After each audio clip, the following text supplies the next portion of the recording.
अब तो समझ में आ रहा है ना सेल और टिश्यू। तो अगर तुमसे कोई पूछे डिफाइन सेल तो क्या बोलोगे? ठीक है।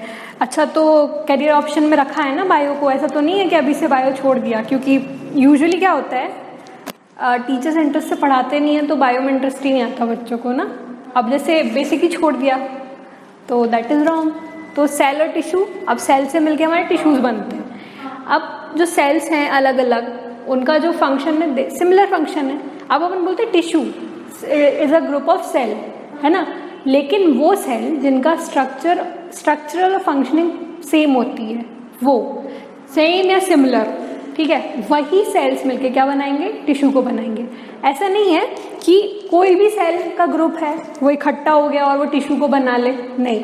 अगर डाइजेशन की बात करें तो डाइजेस्टिव जो सेल्स हैं जिनको हम बोलते हैं क्या, पैप्टिक सेल्स, वो पैप्टिक सेल्स बोलते हैं, ठीक है, जो डाइजेशन में हेल्प करते हैं।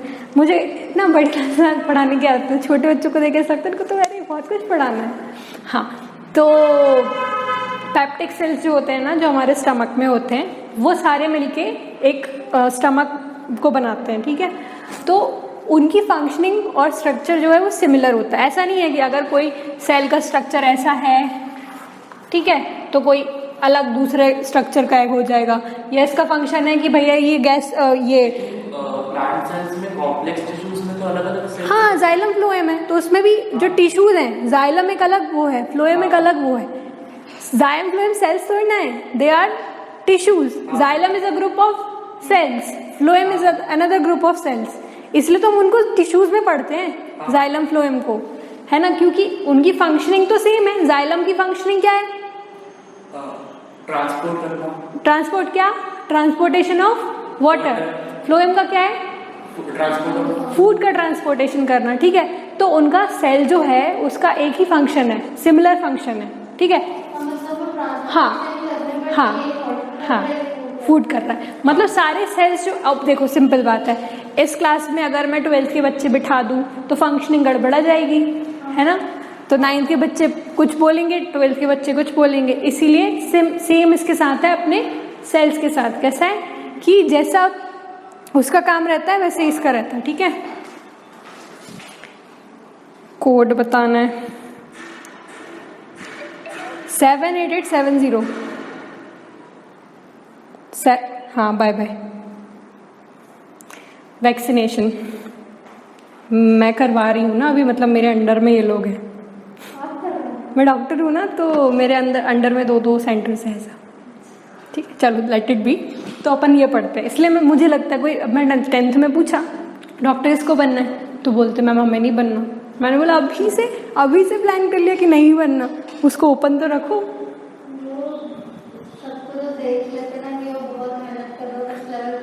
मेहनत तो हर जगह है ना, मेहनत तो हर जगह करनी ही है हमें।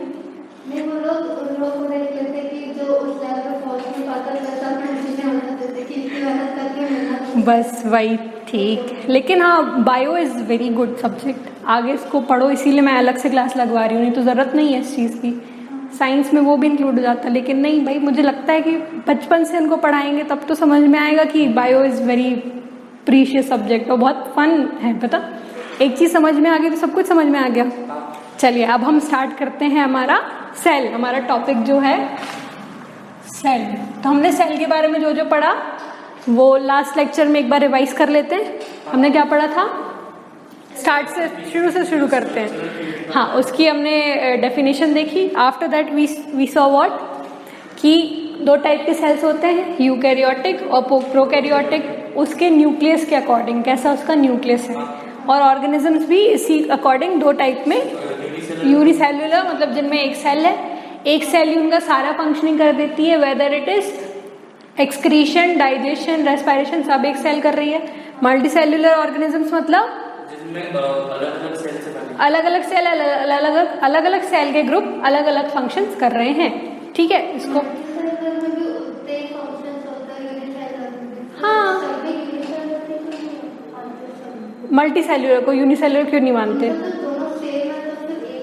तो यूनिसेल्युलर मतलब एक सेल में ही सारे फंक्शन हो रहे हैं। जैसे अमीबा हो गया हमारा, पैरामीशियम हो गया, ठीक है, उसमें एक सेल ही है, वही डाइजेशन कर रहा है, वही रिप्रोडक्शन असेक्सुअल रिप्रोडक्शन, वही वो कर रहा है। अब हम मल्टी सेल्यूलर ऑर्गेनिज्म का अगर देखें, जैसे ह्यूमन बीइंग या कोई एनिमल, तो उसमें अलग अलग ऑर्गन्स, अलग अलग सेल्स, बहुत सारे सेल से मिलकर अलग अलग ऑर्गन्स बने हैं, तो इसलिए अपन उनको क्या बोलते हैं, मल्टी मतलब मैनी, सेल्यूलर मतलब cells, that is made up of many cells. समझ में आया? अब ये कंफ्यूजन तो नहीं होगा, मल्टी सेल्यूलर क्यों बोला, यूनिसेल्यूलर क्यों बोला?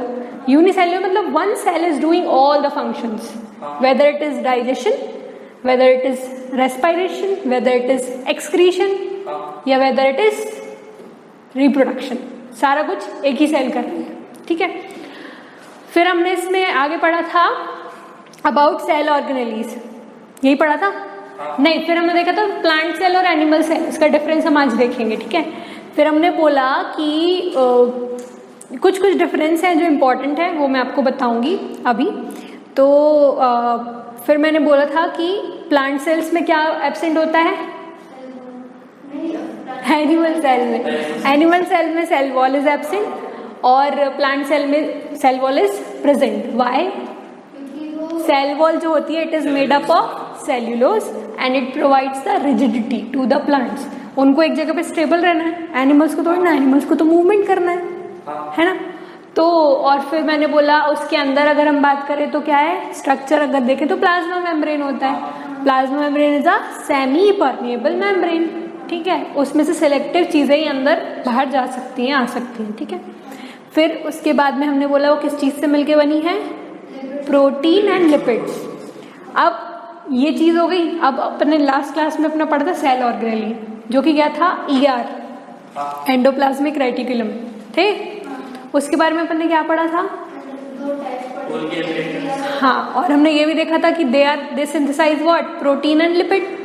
तो हमारा एक तरीके से हम ये भी बोल सकते, देखो सारी चीजें कनेक्टेड हैं, हम एक तरीके से ये चीज भी बोल सकते हैं कि जो हमारा प्रोटीन और लिपिड सिंथेसिस है वो कहाँ हो रहा है, हमारे ER में। ठीक है, तो हमारी प्लाज्मा मेम्ब्रेन को कौन स्टेबिलिटी प्रोवाइड कर रहा है, कौन फॉर्मेशन कर रहा है, हमारे एंडोप्लाज्मिक रेटिकुलम। तो यहाँ से फंक्शन पता चल गया, सब कोरिलेट कर पा रहे हो ना। तो यही चीज रहती है। अब हमने बोला कि प्लाज्मा मेम्ब्रेन हो गया, फिर हमने उसके अंदर आए, हमने बोला साइटोप्लाज्म होता है। साइटोप्लाज्म मतलब फ्लूइड ऑफ सेल, है ना, सेल का फ्लूइड। फिर हमने बोला एक न्यूक्लियस होता है जो कि सेंट्रली लोकेटेड है ना, डबल मेम्ब्रेन उसको वो करती है, उसको हम क्या बोलते हैं, न्यूक्लियर मेम्ब्रेन। न्यूक्लियस के अंदर क्या होता है, DNA और प्रोटीन, हाँ, और क्रोमोसोम्स क्या, हाँ ठीक है। तो उसके वो क्या करते हैं, इनहेरिटेंस में हेल्प करते हैं, मतलब पेरेंट्स के कैरेक्टर को प्रोजेनी तक पहुंचाने में हेल्प करते हैं। ठीक है, फिर नेक्स्ट हमने क्या देखा था, हाँ, हमने अलग अलग फिर आए हम सेल ऑर्गेनेलीज पे। ठीक है, हमने बोला सेल ऑर्गेनेलीज, उनको ऑर्गेनेलीज क्यों बोला, क्योंकि they are very tiny structures but they perform the function of organ, है ना। हर ऑर्गेनेली का अलग अलग फंक्शन है जो कि एक ऑर्गन से रिसेंबल करता है, but they are not so big कि उसे ऑर्गन बोल सके, इसलिए हमने उनको क्या बोला, ऑर्गेनेली। ठीक है, आया समझ अच्छे से। चलो, फिर हमने अपने ऑलमोस्ट सारे वो खत्म कर दिए थे सेल ऑर्गेनेली। अब हमारा लास्ट बचता है, दैट इज वैक्यूल। तो ऐसे रिवीजन हो जाता है तो इजी हो जाता है। तो वैक्यूल के बारे में देखते हैं, हमने क्या बोला, वैक्यूल इज स्टोरेज, ये वो सेल ऑर्गेनेली है जहाँ पे पूरा स्टोरेज हो रहा है किसका, लिक्विड एंड सॉलिड कंटेंट का ऑफ सेल। आगे लिखिए इसके बारे में। ये जो रहते हैं एनिमल सेल में क्या होते हैं, स्मॉल साइज, और प्लांट सेल में क्या होते हैं, लार्ज साइज। तो दे आर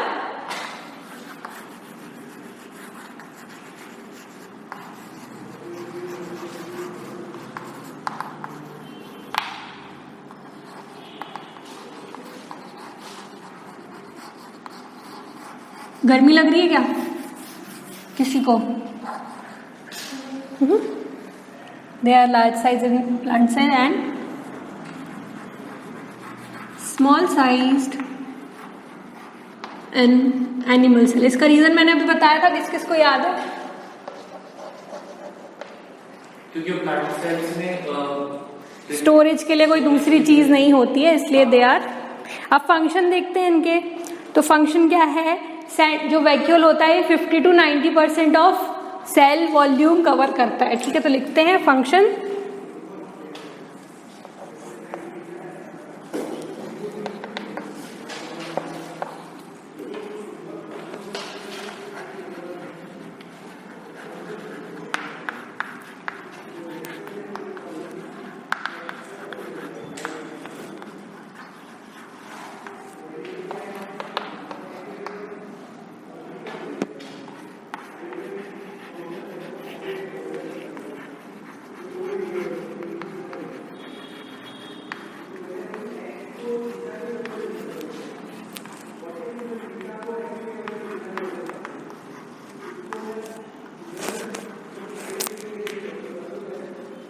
अभी मैं लिख रही हूँ, फिर मैं एक्सप्लेन करूंगी, ठीक है।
चलिए अब जो मैंने लिखेंगे फंक्शंस, तो इनके फंक्शंस की अगर हम बात करें तो हमने बोला ये जो है ये लिक्विड और सॉलिड कंटेंट को क्या कर रहा है, स्टोर कर रहा है, ठीक है। फिर मैंने बोला कि ये लार्ज साइज होते हैं प्लांट सेल में।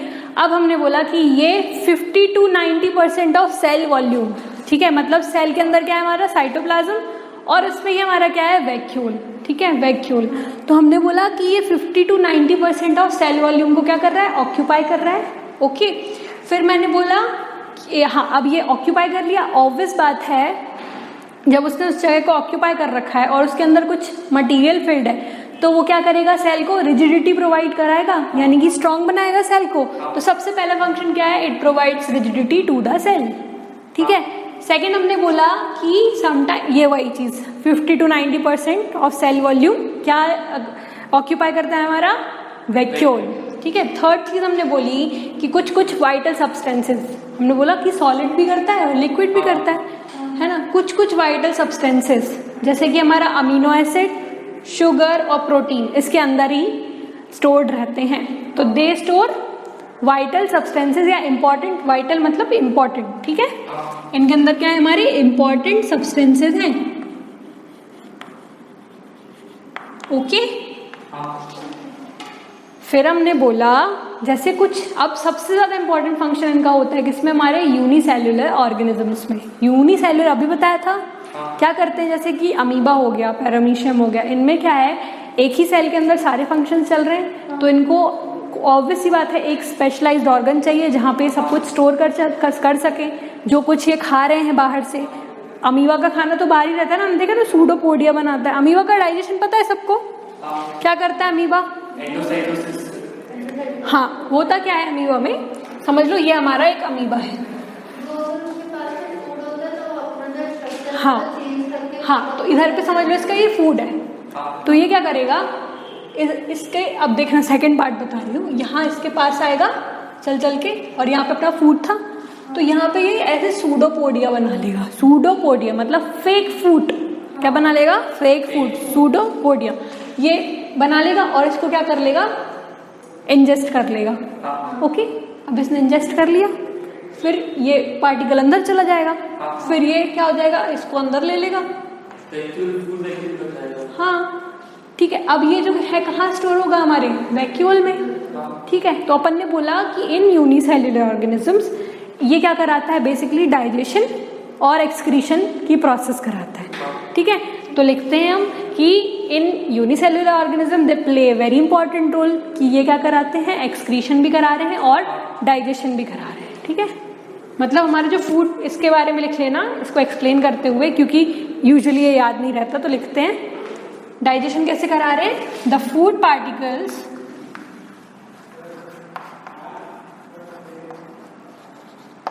ingested are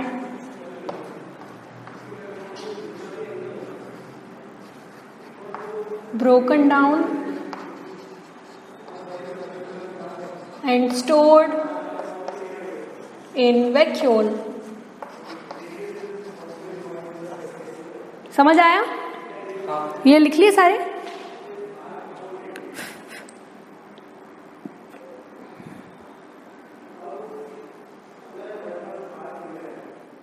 और यहीं से क्या होगा, हमारा एक्सक्रीशन होगा। मतलब जैसे कुछ एक्स्ट्रा पार्टिकल, एक्स्ट्रा कुछ आ गया ना, तो यहीं से क्या होगा, एक्सक्रीशन होगा। हमने पूरा पढ़ लिया था क्लोरोप्लास्ट, ल्यूकोप्लास्ट वगैरह, उसमें कुछ रिमेनिंग तो नहीं था? नहीं, हो गया तो। लाइसोसोम के बारे में लिख लिया था क्या? हाँ। Suicidal bags. हाँ। ठीक है।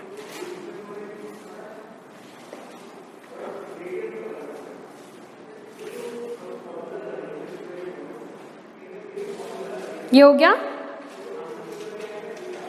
चलो अब हम लिखेंगे नेक्स्ट डिफरेंसेस, जो कि इस चैप्टर को खत्म करेंगे अब, क्योंकि difference between plant cell and animal cell, तो वो इम्पोर्टेंट। अब अपना यहाँ पूरा खत्म हो गया, एनसीईआरटी में कुछ रिमेनिंग तो नहीं है। सेल डिवीजन ही है ना, तो सेल डिवीजन का एक अलग से लेक्चर होगा अपना, मतलब छोटा ही सा है, माइटोसिस मियोसिस। ठीक है, तो एक बार ये बता देती हूँ, सेल डिवीजन क्यों इम्पोर्टेंट है। सेल डिवीजन क्यों इम्पोर्टेंट है, देखिए हमारे बॉडी में दो टाइप के सेल हैं। ठीक है, एक रिप्रोडक्टिव सेल्स है ना, और एक नॉर्मल हमारे सोमैटिक सेल्स है ना, ऐसे ही बोलते हैं। तो अब हमारी बॉडी में कभी ना कभी डिजेनरेशन होता रहता है ना, यानी हमें न्यू सेल्स चाहिए। ऐसा तो नहीं एक बार हम पैदा हो गए तो वही सेल लाइफ लॉन्ग चलेंगे, नहीं, ऐसा नहीं है। तो होता क्या है कि उन सेल को रिन्यू करने के लिए या उन सेल से दूसरे सेल हमारे जनरेट करने के लिए एक प्रोसेस होती है जिसको बोलते हैं सेल डिवीजन। ठीक है, cell division are of two types, mitosis और मियोसिस। ठीक है, माइटोसिस और मियोसिस। अब जो माइटोसिस होती है उसमें क्या होता है, वन सेल से two new cells are formed. Meiosis में क्या होगा, मियोसिस में जो क्रोमोसोम नंबर, और इसमें क्या होता है, माइटोसिस में क्रोमोसोम नंबर इज सेम। ठीक है, लेकिन उसमें क्या होगा, वो 2n से n हो जाता है, मतलब number of chromosomes are also reducing, है ना, एक तरीके से देखा जाए तो। और जो वन सेल से 4 new cells are formed in meiosis, और वो बेसिकली हमारे रिप्रोडक्टिव सेल्स में यूज होता है। ठीक है, फेजेस भी होते हैं। हाँ हाँ, metaphase, prophase, metaphase, telophase, anaphase, ये सारे फेजेस होते हैं। ये हमारे 11th क्लास में एक अच्छा टॉपिक है, लंबा हुआ। हाँ मैम ने लिखवाए थे, ठीक है, हम उसको पढ़ेंगे अपनी नेक्स्ट क्लास में, पढ़ सकते हैं उसको, सेल डिवीजन को। लेकिन आपको हाँ, तो हम अभी अगर सेल डिवीजन, अभी हम समझ में आए सेल डिवीजन की इम्पोर्टेंस क्यों है हमारी बॉडी में। हाँ, ग्रोथ, फॉर रिपेयर और ग्रोथ। हमारी, मैंने वही बोला, हमें हमारी बॉडी में न्यू सेल्स की जरूरत होती है ना। तो हमने बोला कि क्यों होगी, तो ऑब्वियस बात है कि न्यू सेल आएंगे तभी हमारी बॉडी में क्या होगी, ग्रोथ होगी। बोथ हमारी गर्थ भी बढ़ेगी। अब प्लांट में भी देखें तो उसको मोटा भी होना है, लंबा भी होना है, सेम हमारे साथ है ना। तो हमें अगर वहाँ पे सेल नए नए मिलेंगे या सेल का नंबर बढ़ेगा तभी वो ग्रोथ पॉसिबल है। और अगर वहाँ पे सेल डैमेज हो गई, अब मैंने अपने आप को ऐसे मारा, ठीक है, तो वहाँ के सेल क्या हुए, मर गए, नए सेल चाहिए, कहाँ से आएंगे।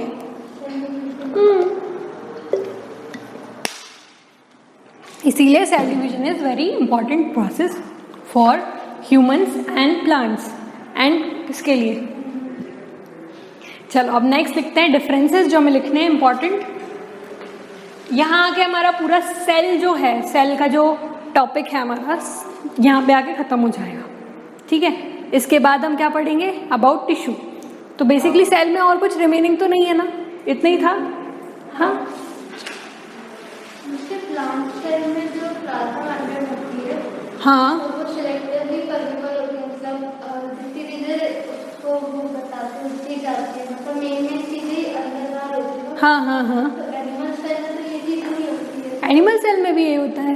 एनिमल सेल में हाँ, एसपीएम, दोनों cell selectively permeable. Plasma membrane की क्वालिटी ये होती है कि it is selectively permeable membrane.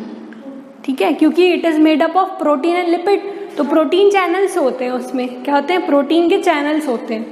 तो मैं स्ट्रक्चर बताऊंगी जब, एक्चुअली ना अपन को इंट्रोडक्टरी है, आगे जाके फिर वो सेल वॉल को ही हमें, सेल वॉल प्लाज्मा मेम्ब्रेन को ही डिटेल में पढ़ना पड़ता है ना। तो उसमें क्या होता है, ऐसे बताती हूँ, हमने ये देखा है, ये हमारी समझ लो क्या है, प्लाज्मा मेम्ब्रेन। अब हमने बोला it is made up of protein and lipid. अब आगे क्लास में हमें ये बताया है कि इट इज बायलिपिड लेयर,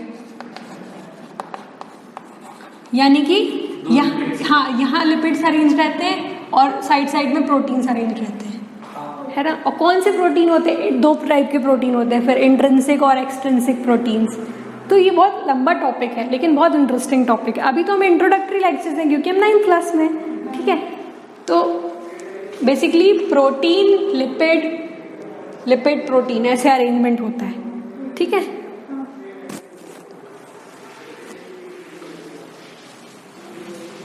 चलिए, तो आज बेसिकली हमारी सेल का लास्ट लेक्चर है, इसमें कोई डाउट? चलो, तो इसके कुछ इंपॉर्टेंट डिफरेंसेस हैं, हम उनके बारे में लिख लेते हैं। Difference between plant cell and animal cell, ठीक है।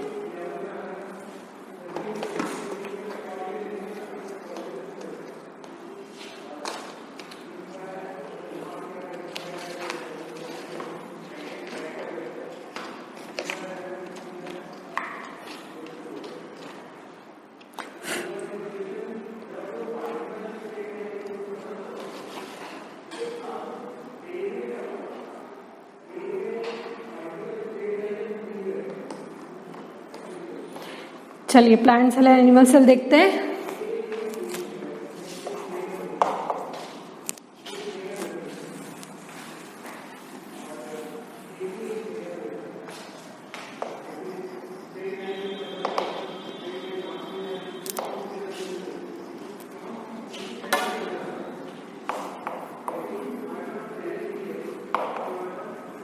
तो हमने बोला सबसे पहली बात, सेल वॉल किसमें एब्सेंट है?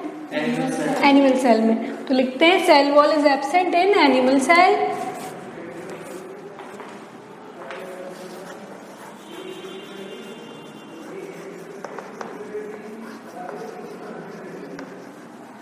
और हमारे प्लांट सेल में क्या होगी? Cell wall is present.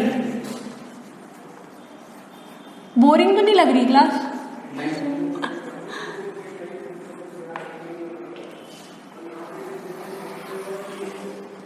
फिर नेक्स्ट हमने बोला प्लास्टिड्स। प्लास्टिड्स किस किस को याद है? प्लास्टिक प्लांट सेल्स में प्रेजेंट है और एनिमल सेल में एब्सेंट है। तो लिखते हैं प्लास्टिड्स।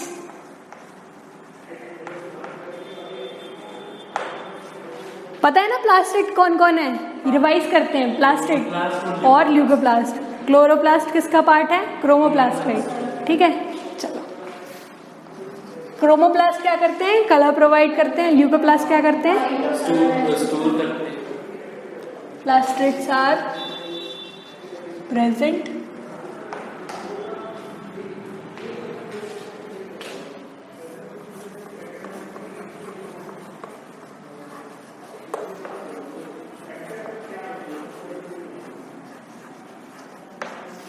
फिर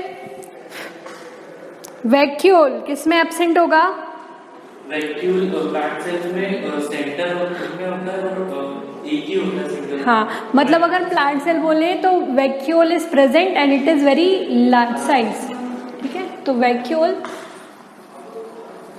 और एनिमल सेल में सिर्फ बहुत ज्यादा होते हैं, छोटे से या तो होगा ही नहीं एनिमल सेल में वैक्यूल प्रेजेंट, और होगा भी तो it is very small size, ठीक है।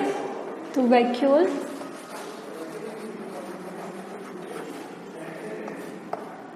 इफ प्रेजेंट, मतलब हो भी सकता है कि ना ही हो, ठीक है। If present then it is small sized.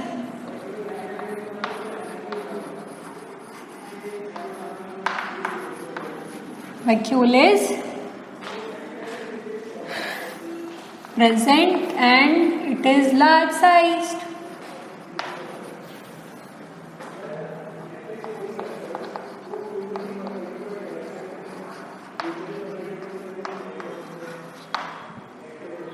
Centrosomes centrosome क्या चीज होते हैं? जो सेल डिवीजन में हेल्प कराते हैं, सेंट्रोसोम्स, ठीक है, उनके बारे में पढ़ेंगे जब सेल डिवीजन पढ़ेंगे। तो सेल सेंट्रोसोम्स हैं जो कहाँ प्रेजेंट होंगे? एनिमल सेल्स में, सेंट्रोसोम, ठीक है।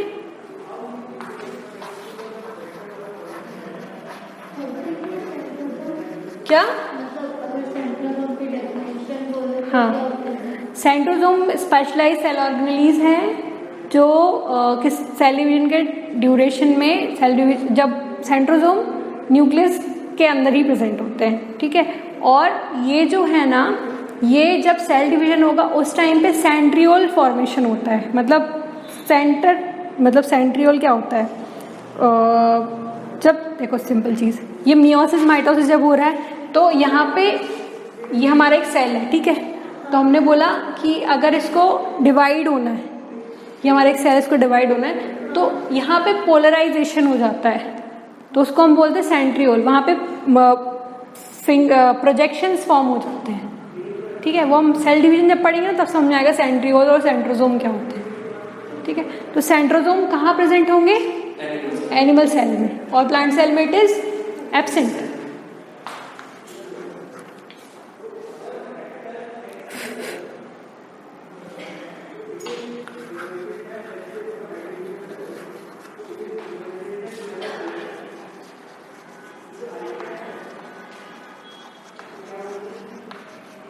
और क्या बच रहा है?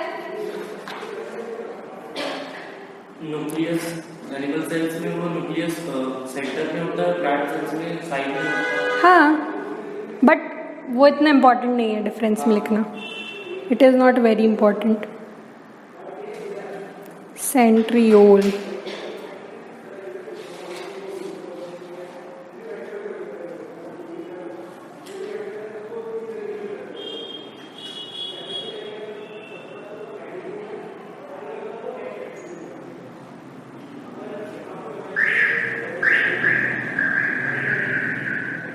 अब हाइपोटोनिक क्या होता है?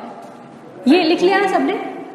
हाइपोटोनिक, हाइपरटोनिक होता है जिसमें सेल के अंदर कम वाटर कंसंट्रेशन हो, बाहर एक्सपेंड में ज्यादा हो। और हाइपरटोनिक में और यहाँ पे अगर हम देखें ऑस्मोसिस के कारण वहाँ पे स्वेलिंग ऑफ सेल दिखाई देती है। आइसोटोनिक मतलब जो बाहर का कंसंट्रेशन है और अंदर का कंसंट्रेशन सेम है सेल के, उसको हम क्या बोलते हैं? आइसोटोनिक। और हाइपरटोनिक क्या होता है? जब सेल का कंसंट्रेशन ज्यादा होता है बाहर के कंसंट्रेशन। हाँ, medium has lower concentration than cell, यानी इसमें क्या होगा? सेल से और मीडियम से दोनों। हाँ,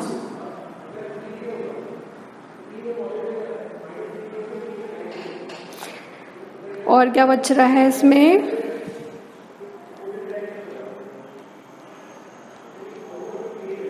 सेंट्रोसोम्स नेक्स्ट क्लास में कराऊंगी सेंट्रोसोम के बारे में।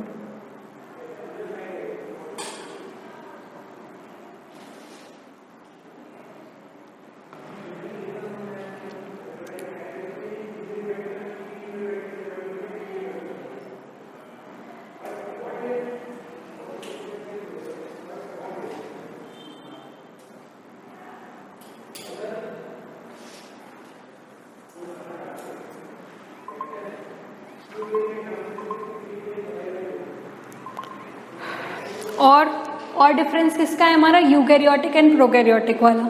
तो वो हम लिख चुके थे, यूकैरियोटिक और प्रोकैरियोटिक में डिफरेंस है ना, क्या था? यूकैरियोटिक सेल्स की साइज ज्यादा रहता है। लिखना है वो फिर से? अभी डिफरेंस में लिखा, तुमने लिखा था, लिखा हुआ था। तो यूकैरियोटिक एंड हाँ, जो हाँ बुक में भी लिखा हुआ है, ठीक है। फिर भी लिख लेते हैं एक बार, यूकैरियोटिक और प्रोकैरियोटिक बीच में डिफरेंस। वो पता है फिर क्या होता है, एक साथ सब लिखा हुआ रहता है ना, तो इजीली मिल जाता है सब डिफरेंसेस, इसलिए मैंने लास्ट में रखे हैं सारे। तो difference between eukaryotic and prokaryotic cell,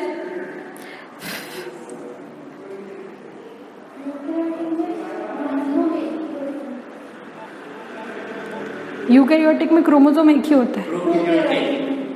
prokaryotic में एक सिंगल क्रोमोसोम। हाँ हाँ, और मोर देन वन, ऑब्वियस बात है ना कि उसके पास क्यों होगा, इसका रीजन क्या है, इसके पास एक ही क्रोमोसोम क्यों है? क्रोमोसोम तो ऑब्वियस बात है, यूकैरियोटिक हो या प्रोकैरियोटिक हो उसमें होगा ही, ठीक है, लेकिन रीजन कि उसमें एक ही है और इसमें एक से ज्यादा है। और हाँ, न्यूक्लियस इज इल डिफाइंड, या वो अच्छे से डिफाइंड नहीं है, तो अगर उसमें वन से ज्यादा क्रोमोसोम पुट ऑन करेंगे, है ना, और उनको जरूरत भी क्या है प्रोकैरियोटिक सेल को ज्यादा इनहेरिट करने की, उनके पास तो सिंपल स्ट्रक्चर है उनका कि वो तो they are the primitive cells ना, प्रोकैरियोटिक मतलब प्रिमिटिव सेल्स, तो उनको ज्यादा इनहेरिट करने की जरूरत भी नहीं थी, इसीलिए उनके बाय डिफॉल्ट उनके में क्या है, क्रोमोसोम नंबर ग्रेजुअली कम है, ठीक है, और इसमें क्या है, मोर देन वन क्रोमोसोम।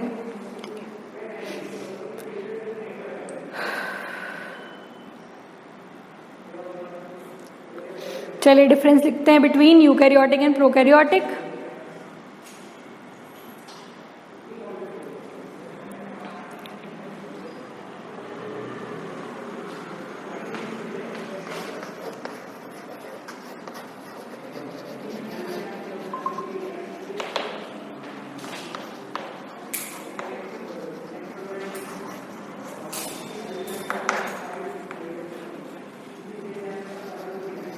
तो जो प्रोकैरियोटिक सेल है ना, इनमें क्या होती है, lack of nuclear membrane, they lack, cell do not have well defined nuclear membrane,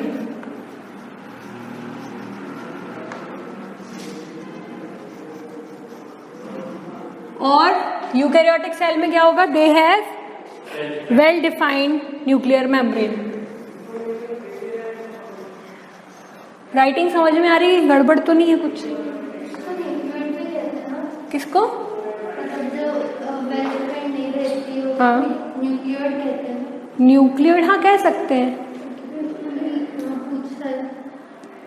nuclear में क्या, इसका मतलब एक ये है कि well defined surrounded by nuclear membrane, और जो वेल डिफाइंड नहीं होती उनको क्या कहते हैं? हाँ, nucleoids, they are known as nucleoids, ये लिखा भी हुआ है।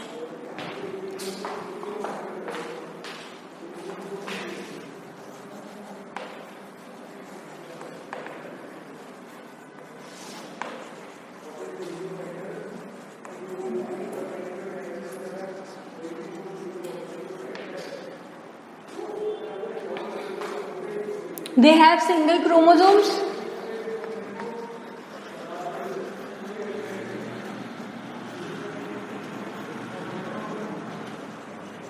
They have more than one or multiple chromosome.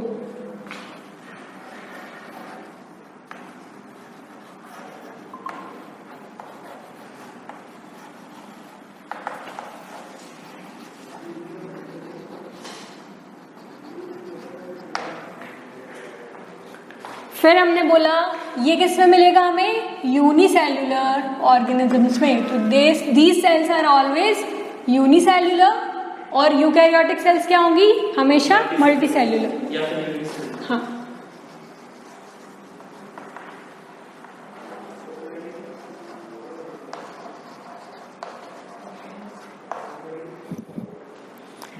फिर हमने बोला इनमें membrane bound cell organelles are absent,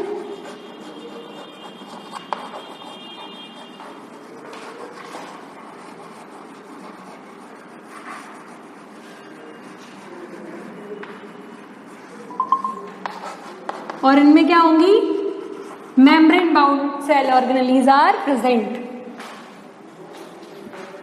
जैसे कि क्या है हमारी मेम्ब्रेन बाउंड माइटोकॉन्ड्रिया,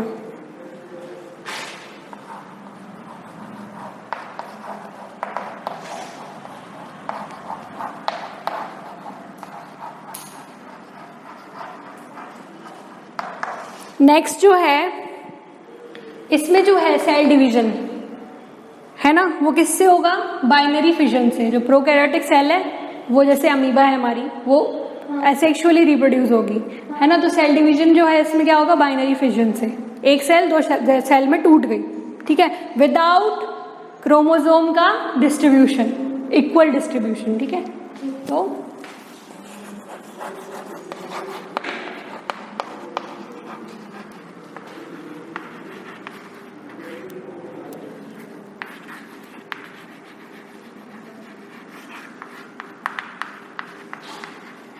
और ये किस में होगी, माइटोसिस और मियोसिस। सेल डिवीजन इसमें कैसे होगा, यूकैरियोटिक सेल में माइटोसिस और मियोसिस दोनों।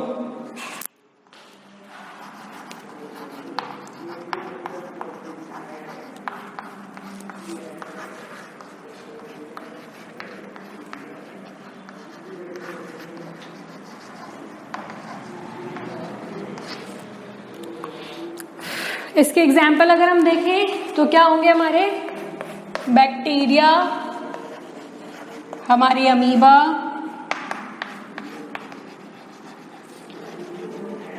एटसेट्रा। इसके क्या होंगे, animal cell, plant cell, etcetera.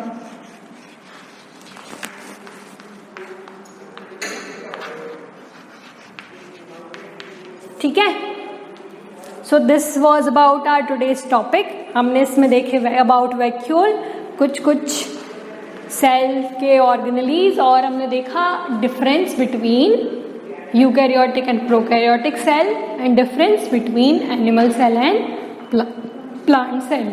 Okay, अब हम अपनी नेक्स्ट क्लास में थोड़ा सा देखेंगे जस्ट अबाउट सेल डिवीजन, और पढ़ेंगे हम टिश्यूज। नेक्स्ट टॉपिक टिश्यूज ही है ना। हाँ, और एनसीईआरटी एग्जाम्पलर भी हम सॉल्व करेंगे, है ना। तो इससे हमें पूरा कवर हो जाएगा, एग्जाम्पलर भी पढ़ लेंगे।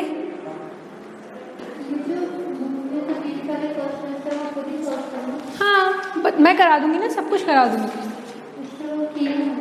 किए हुए, तो अगर कोई डाउट हो उनमें तो मुझसे पूछ लेना, जो चीज़ नहीं बन रही है वो पूछ लेना। एग्जाम्पलर तो हम सॉल्व करेंगे, राइट।